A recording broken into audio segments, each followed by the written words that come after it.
The ferry Peter Pan, belonging to the PT line, sails regularly between the German Baltic port of Travemünde and Trelleborg in Sweden. Heavy fuel is used in the diesel engine. Before it's burnt in the diesel engines, the fuel oil is treated in two Westphalia OSB 35 centrifuges. A Secutol clarifier is connected downstream of the Barazone separator. This arrangement ensures continuous monitoring of the solids and moisture content in the separator bowl. The following centrifuges are also used on the Peter Pan. 4 OSA 20s for treating the lubricating oil for the main engine, 1 OSA 7 for diesel oil and heavy oil, and 2 OSA 7s for treating the lubricating oil for the auxiliary diesel engine.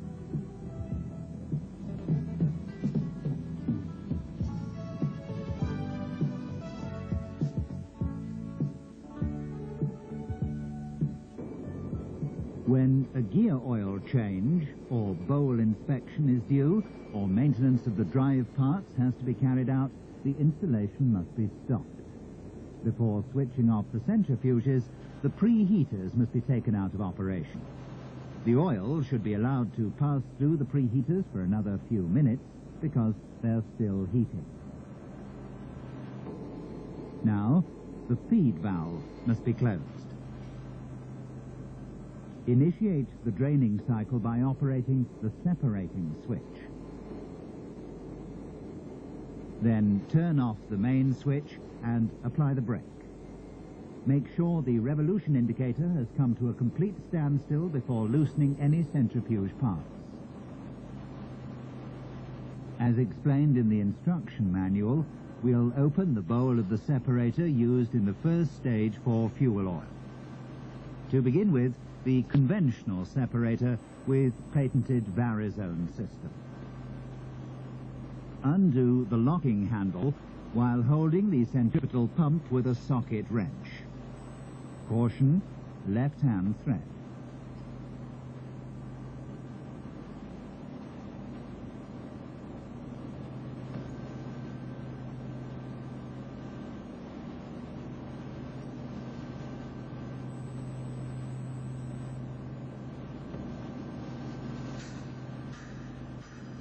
Undo the pump chamber lock ring.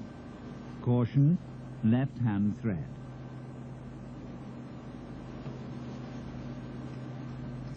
Remove the regulating disc and pump chamber cover.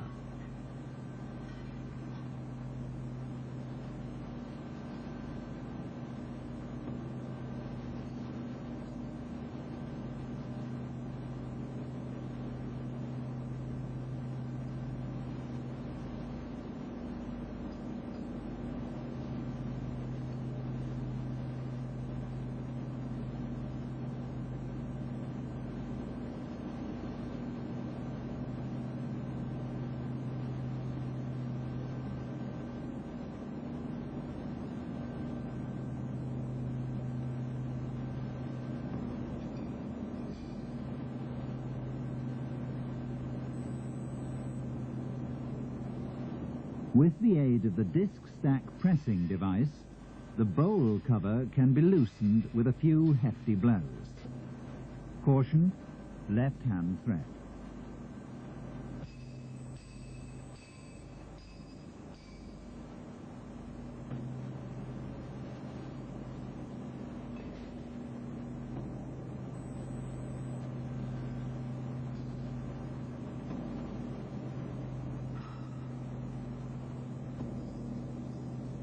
Depending on the composition of the fuel oil, a deposit can build up on the underside of the discs. This reduces the separating efficiency of the centrifuge. Therefore, the discs should be checked for dirt during every disassembly. The discs must be cleaned thoroughly but gently. Emery paper should not be used. In the case of chemicals, use only non-corrosive solutions. These can be obtained from the separator manufacturer.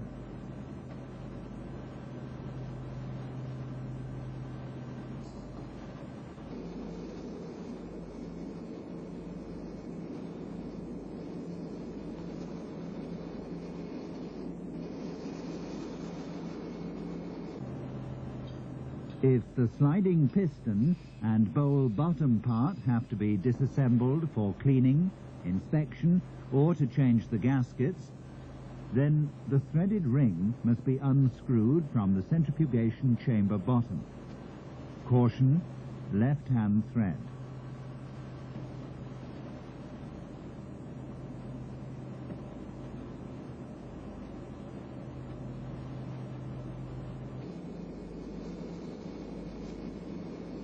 Rub a thin layer of molybdenum disulfide paste into the guide piece and place it on the seating of the bowl bottom.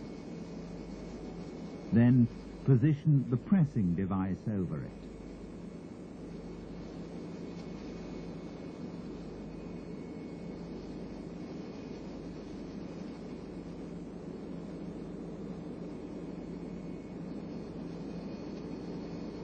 Screw the bowl lock ring onto the bowl bottom part by hand, so that the sliding piston is held back when the centrifugation chamber bottom is unscrewed.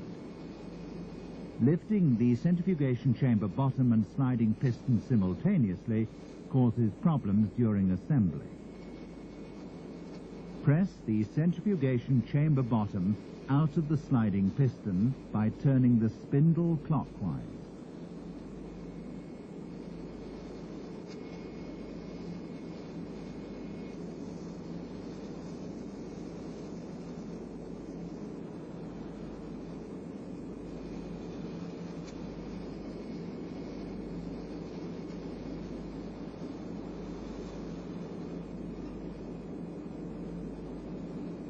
Remove the bowl lock ring again.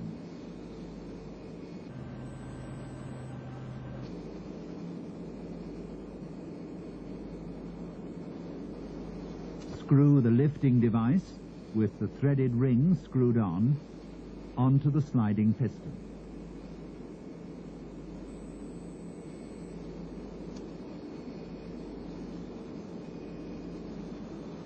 The sliding piston is then pressed off by turning the spindle clockwise.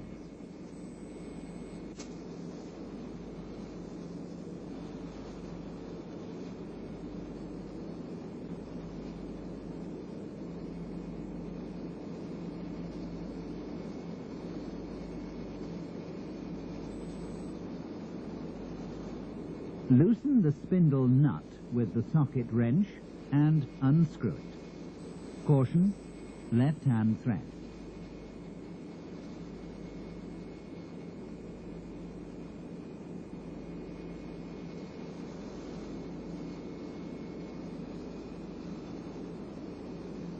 Press the bowl bottom part off the spindle with the pressing device and lift it out.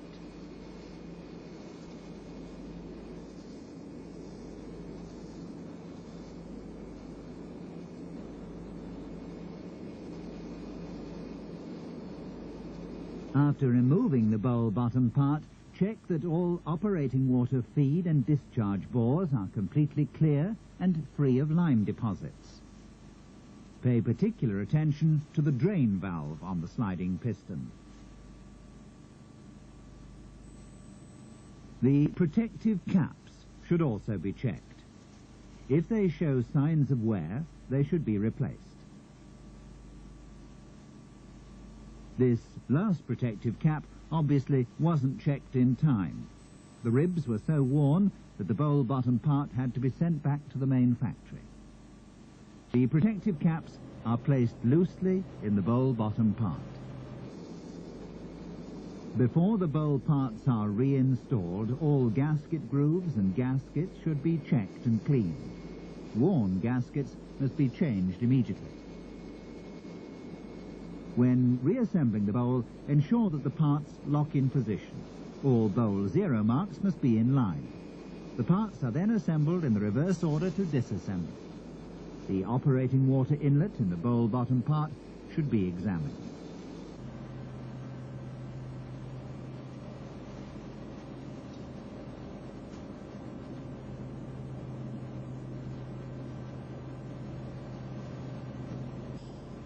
Pay particular attention to the sealing surface on the sliding piston.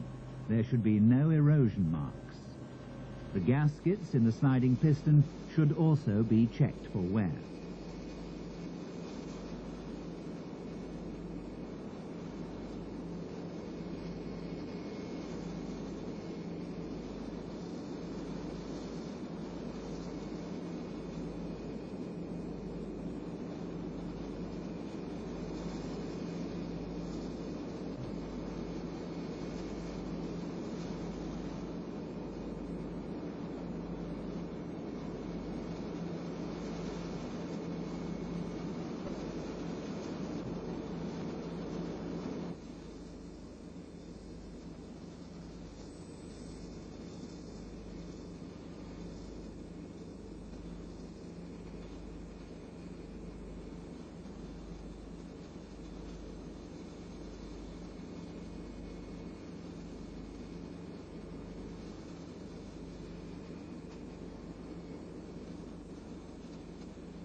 Tighten the threaded ring by tapping the mandrel against the wrench. Caution, left-hand thread.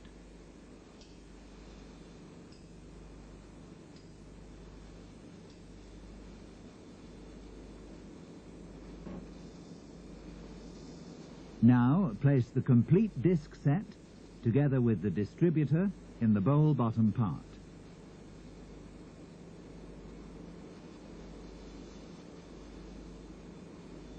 Position the separating disc with gasket on the disc set. Check the polyamide gasket in the bowl cover and replace it if necessary. It's a good idea to warm the bowl cover to make the polyamide gasket flexible.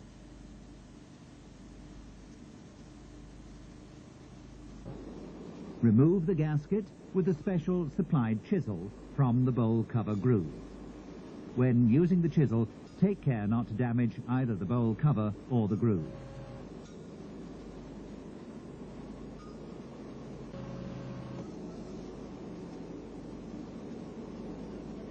Before inserting the new polyamide gasket, clean the groove thoroughly. Warm the new gasket with hot water. It should then be wiped dry and inserted into the groove, which must also be dry. It's driven into the groove using a piece of hard wood or hard plastic. Follow the directions in the instruction manual.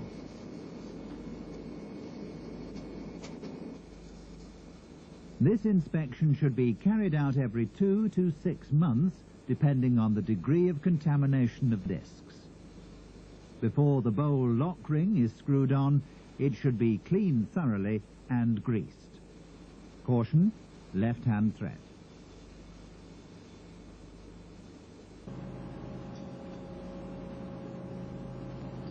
The number of discs has been chosen at the factory to ensure that when the bowl lock ring is tightened, the discs are compressed. Consequently, it's important that no discs are removed.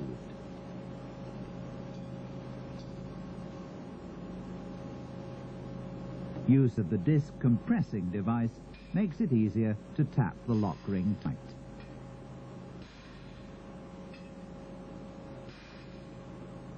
The bowl zero marks must all be in line.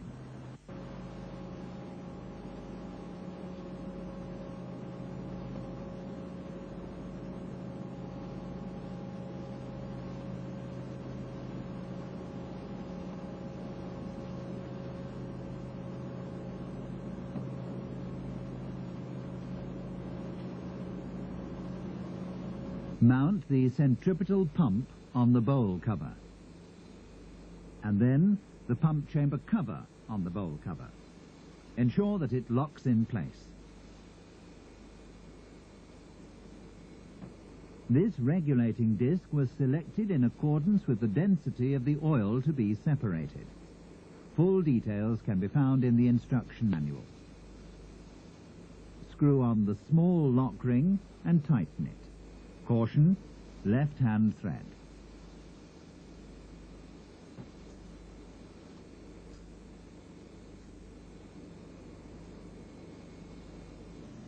After each reassembly of the bowl and gear parts, the bowl height must be checked and, if necessary, readjusted. Details can be found in the instruction manual. After the bowl has been reassembled, release the brake and check that the bowl runs freely.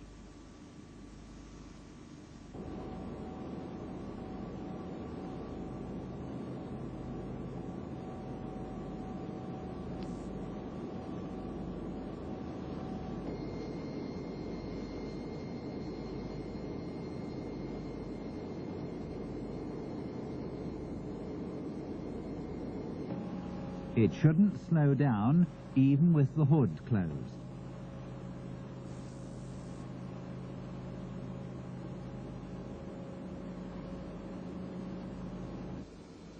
The handle connection piece secures the stationary feed tube to the hood and gives the centripetal pump the required minimum distance from the rotating bowl. The required distance between handle connection piece and the upper edge of the hood should be checked from time to time. Again, details can be found in the instruction manual.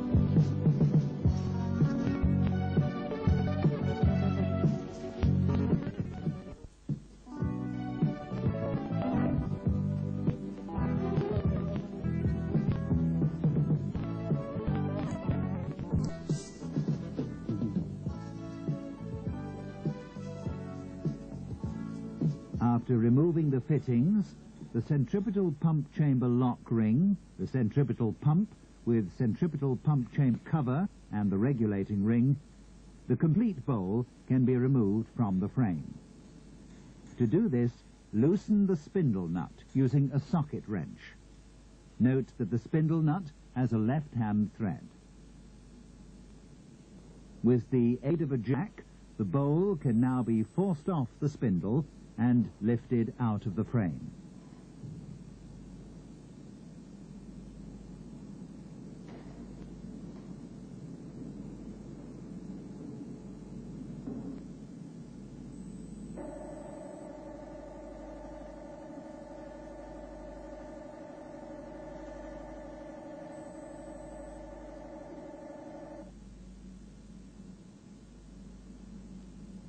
The oil drain screw must then be unscrewed from the frame in order to drain the oil off into a pan.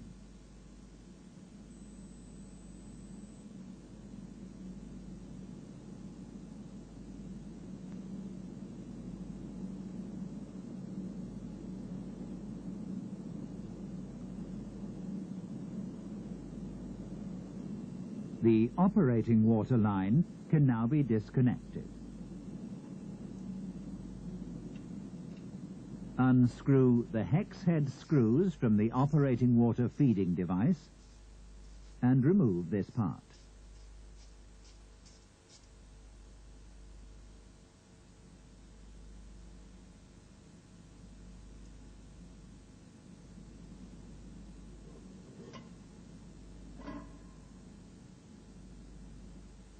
The spindle cap can now be removed from the spindle. Bend back the tab washers on the hex head screws.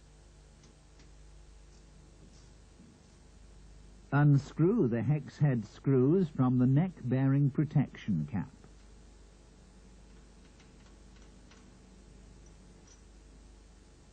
Then the neck bearing protection cap can be removed.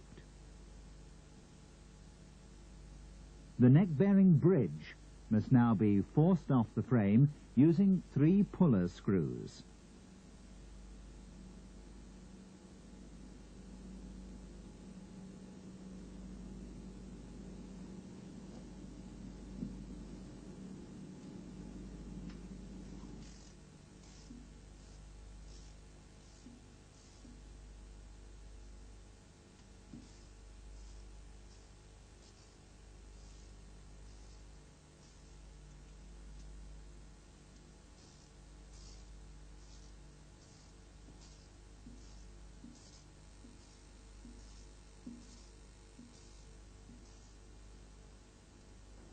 Detach the neck bearing bridge from the ball bearing by lightly hammering on the spindle using a rubber mallet.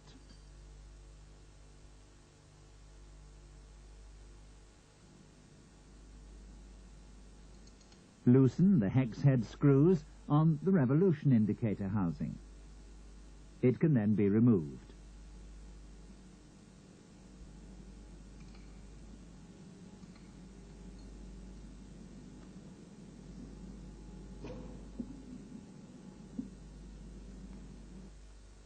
To remove the worm spindle from the OSA 20 separator, first unscrew the hex head screws from the clamp plate of the worm wheel and then force it out of its seating on the worm wheel shaft.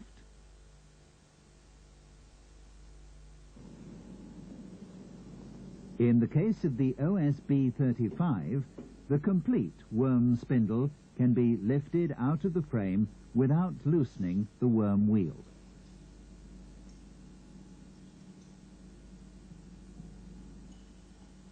Now the ball bearings can be pulled off. First, pull off the upper bearing from the spindle using a commercially available pulling device.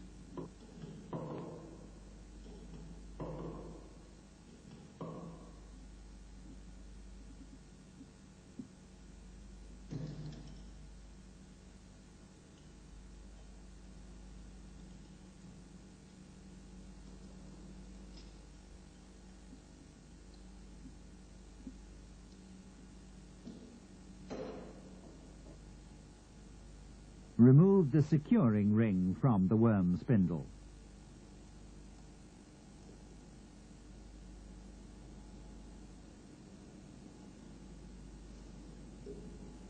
A commercially available pulling device can now be used to remove the complete bottom bearing from the worm spindle.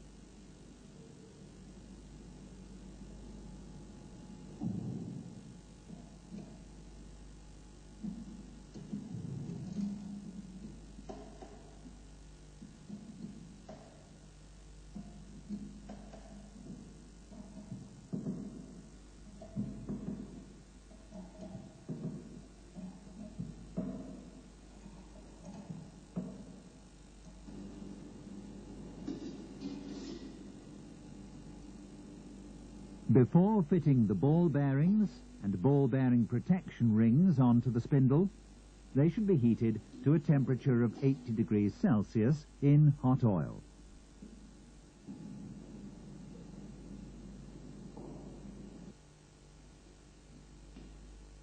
The ball bearing protection ring can now be installed. Pay close attention to the correct mounting position of the angular contact ball bearing. The broad surface of the inner ring of the ball bearing should be pointing upwards.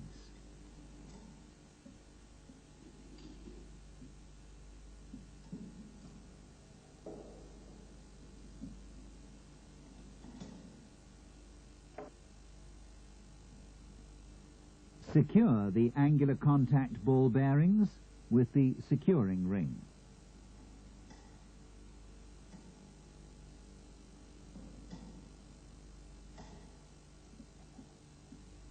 Then fit the upper bearing.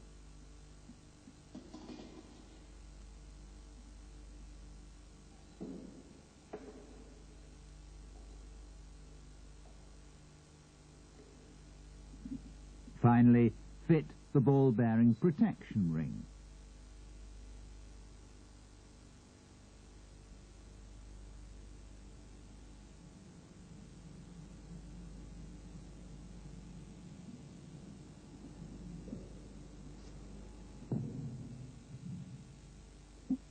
The bearing sleeve must be heated before fitting it onto the lower bearing assembly.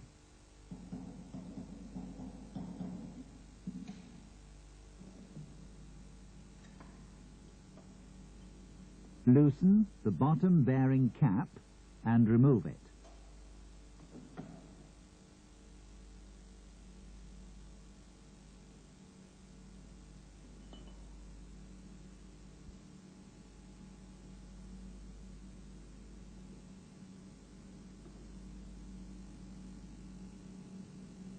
Remove the gasket.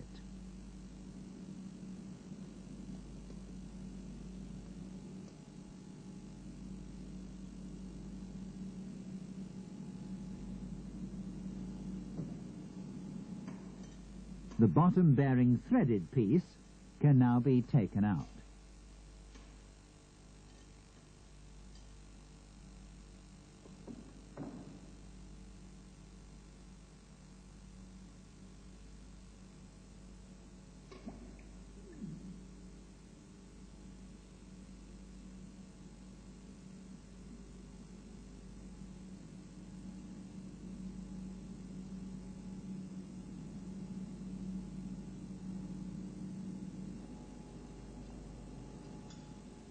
Loosen the hex head screws on the securing ring of the clutch driver.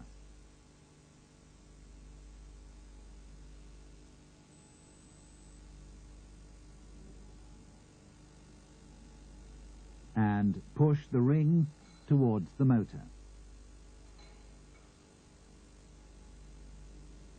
The clutch shoes can now be taken out of the clutch driver.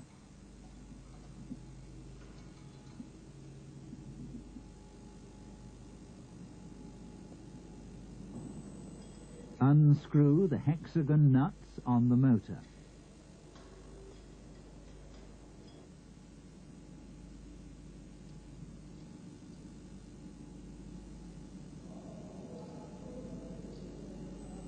The complete motor can be pulled out of the frame together with the clutch driver. Should the clutch driver need replacing, then the hex head screw must be loosened until it's no longer in the locking position.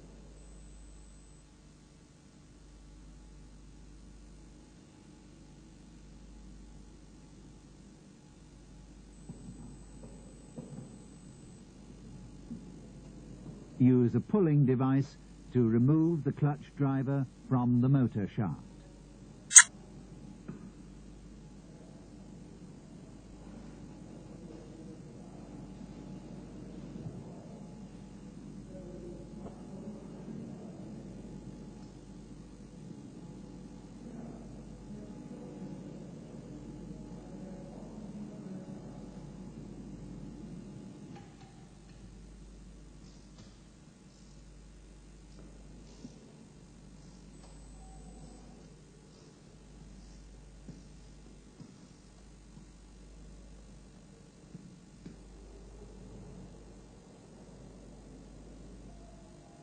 Unscrew the puller screw from the motor shaft. With the aid of an aluminium or brass mandrel, drive the new clutch driver onto the motor shaft. To secure the clutch driver, screw the hex head screw into the motor shaft.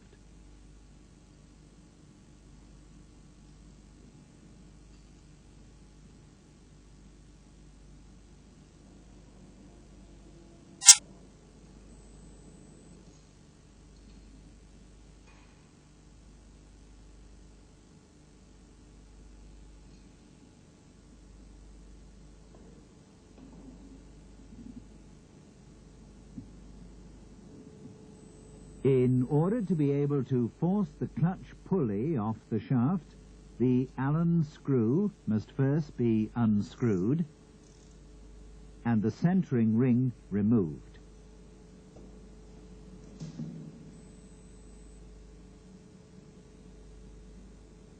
Screw the puller screw into the worm wheel shaft.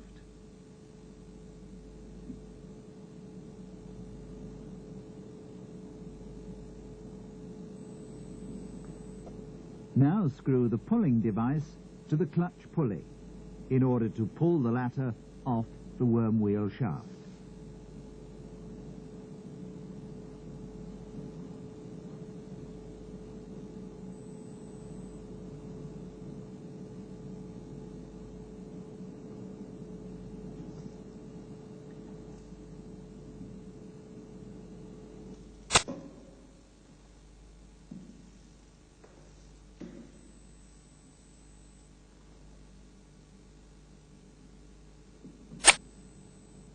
Unscrew the threaded spindle from the pulling device and replace it with the mounting device.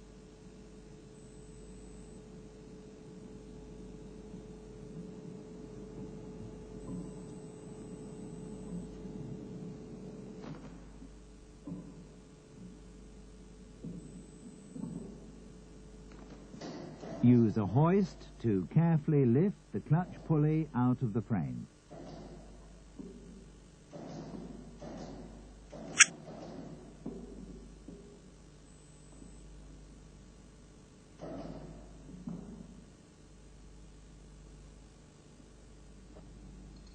Unscrew the hex head screws from the ventilation grid and remove it.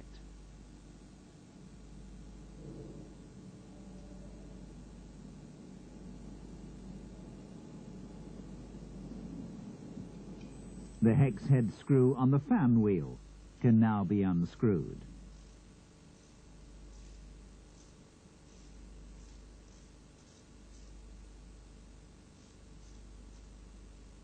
Temporarily replace this hex head screw, the puller screw.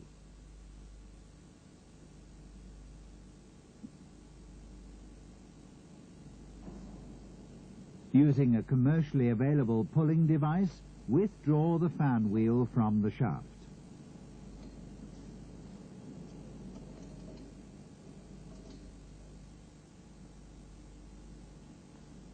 Then take it out of the frame.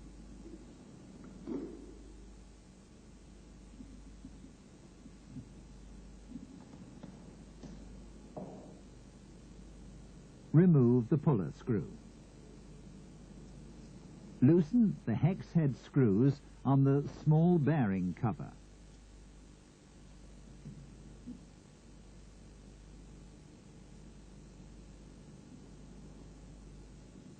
And force the cover off the large bearing cover using the hex head screws.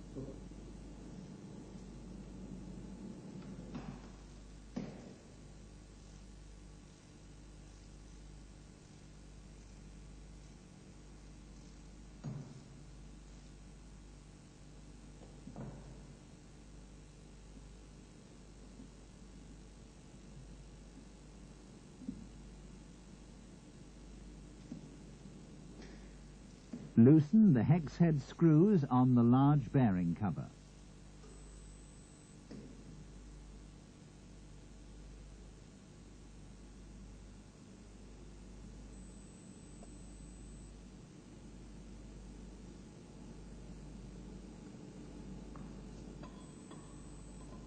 Use a socket wrench to loosen and unscrew the nut from the worm wheel shaft.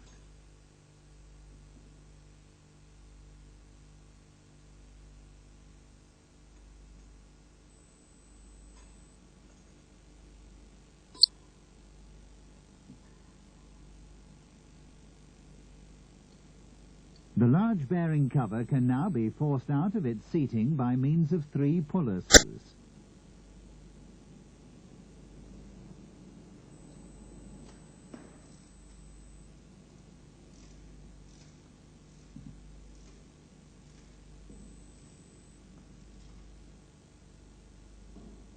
Remove the bearing cover from the frame.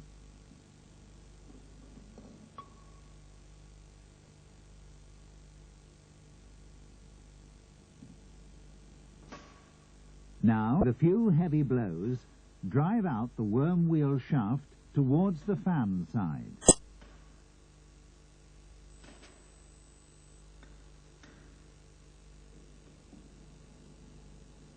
Remove the worm wheel shaft together with the worm wheel from the frame.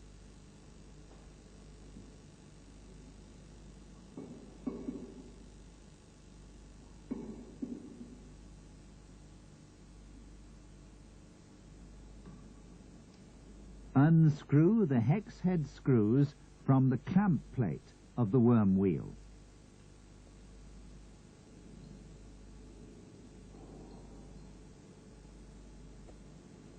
Force the worm wheel off the worm wheel shaft using puller screws.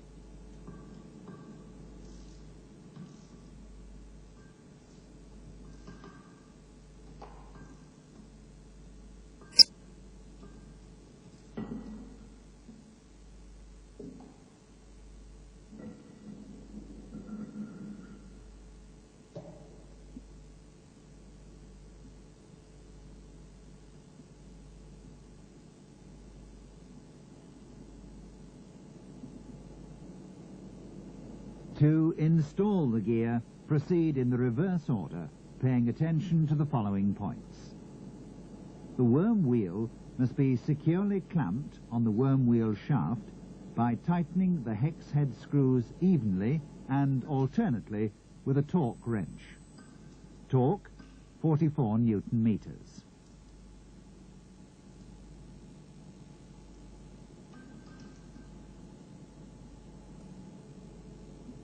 The ball bearing must be fitted into the large bearing cover in such a way that the lubrication groove points towards the fan side.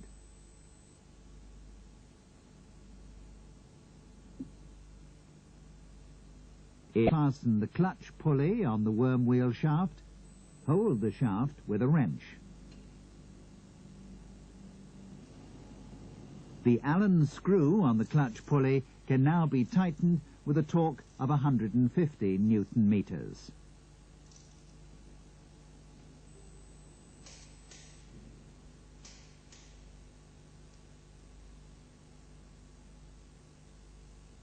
Check that the clutch pulley isn't scored.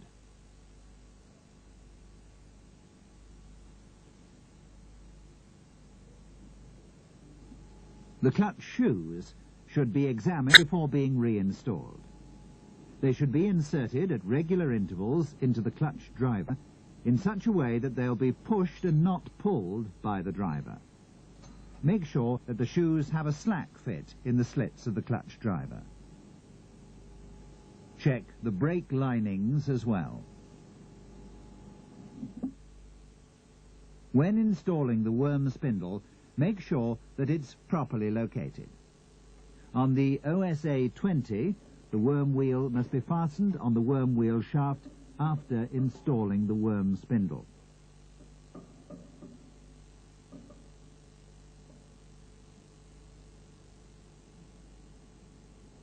If new gear parts have been fitted, the gear chamber must be filled with oil, as explained in the instruction manual, until the oil level is in the upper third of the sight glass. Then let the separator run for about an hour without the bowl to run in the new gear parts. During this time, the motor should be switched on and off several times. The height of the bowl can be readjusted by turning the bottom bearing threaded piece. Measure the distance between the upper edge of the outer frame wall and the upper edge of the bowl lock ring. Refer to the instruction manual for the correct dimensions. A full turn of the bottom bearing threaded piece to the right or to the left raises or lowers the bowl by 2 millimeters. Afterwards, the play of the centripetal pump should be adjusted. Refer to the instruction manual for details. After adjusting the bowl height, screw on the bottom bearing cap, which serves as a lock nut. Make sure that the bottom bearing threaded piece does not rotate with it.